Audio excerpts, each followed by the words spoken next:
বিচারে কেউ যাবেন না। বিএনপির কোন নেতা কারো বিচারে যাবেন না।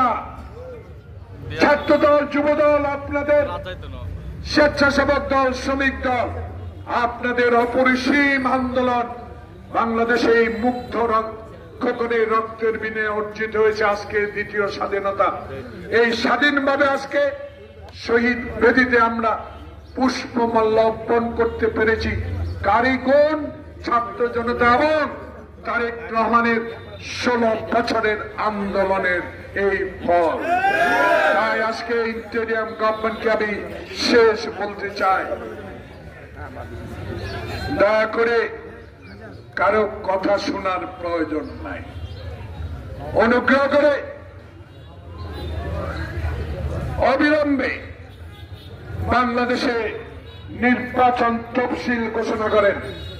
আগে কিন্তু সংসদ নির্বাচন, কারণ জনপ্রতিনিধিরাই ঠিক করবে পার্লামেন্টে সংস্কার কতটুকু হবে এবং স্থানীয় সরকার নির্বাচন কখন হবে।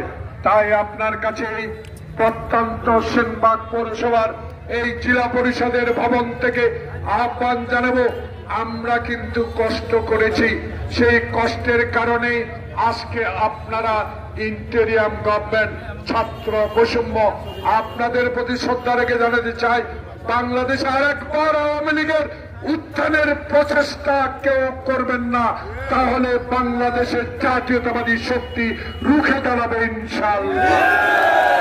আমি ছাত্র, শ্রমিক, যুবদল, স্বেচ্ছাসেবক দল, বিএনপির নেতা কর্মীদের অনুরোধ করব, কষ্ট করছেন আর কদিন কষ্ট করেন, খেলা আবার নতুন করে শুরু হতে পারে। এই খেলার জন্য আপনারা প্রস্তুতি নেন। সেই খেলা ইনশাআল্লাহ অতীতে যেই রকম শহীদ জিয়া স্বাধীনতা ঘোষণা করে বাংলাদেশ সহ বিশ্বের দরবারে অকুণ্ঠ সমর্থন পেয়েছেন, বেগম খালেদা জিয়া যেভাবে এরশাদের বিরুদ্ধে আন্দোলন করে বাংলাদেশে আপসী নেতৃত্ব পেয়েছেন, আবার আমার নেতা তারেক রহমান 10,000 কিলোমিটার দূরে থেকে আপনাদের মতো বৃহৎ সংগঠনকে নেতৃত্ব দিয়ে যেই সুযোগ আজকে সৃষ্টি করে দিয়েছেন, সেই সুযোগটা হলো জনগণের সরাসরি ভোটের মাধ্যমে তারেক রহমানে হবে ইনশাআল্লাহ বাংলাদেশের প্রধানমন্ত্রী। সালাম জব্বার বরকতকে আবারও সেনবাগ পৌরসভা, সেনবাগ উপজেলা, সেনবাগের সকল অঙ্গ সংগঠন এবং সবার পক্ষ